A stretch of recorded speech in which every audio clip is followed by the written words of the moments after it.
આગળ વાત કરીએ સુરતની તો સુરતમાંથી બંગાળી કારીગરો 16 લાખનું સોનું લઈ ફરાર થયા છે। 5 બંગાળી કારીગર કે જેઓ સોનું લઈને ફરાર થયા છે। તમામ કારીગર નાણાવટના જયેશ જ્વેલર્સમાં દાગીના બનાવવાનું કામ કરતા હતા, ત્યારે 5 બંગાળી કારીગર 16 લાખનું સોનું લઈ ભાગી ગયા હોય તે પ્રકારની જે ઘટના છે તે સામે આવી છે। આ સીસીટીવીના દ્રશ્યો તમામ જે ચોર છે તે સીસીટીવીમાં કેદ પણ થયા છે।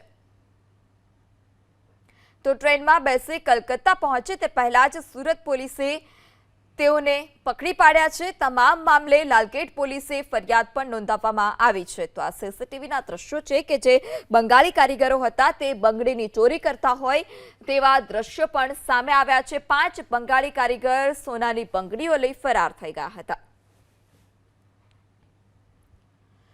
આગળ વાત કરીએ સુરતની તો સુરતમાંથી બંગાળી કારીગરો 16 લાખનું સોનું લઈ ફરાર થયા છે। 5 બંગાળી કારીગર કે જેઓ સોનું લઈને ફરાર થયા છે। તમામ કારીગર નાણાવટના જયેશ જ્વેલર્સમાં દાગીના બનાવવાનું કામ કરતા હતા, ત્યારે 5 બંગાળી કારીગર 16 લાખનું સોનું લઈ ભાગી ગયા હોય તે પ્રકારની જે ઘટના છે તે સામે આવી છે। આ સીસીટીવીના દ્રશ્યો તમામ જે ચોર છે તે સીસીટીવીમાં કેદ પણ થયા છે।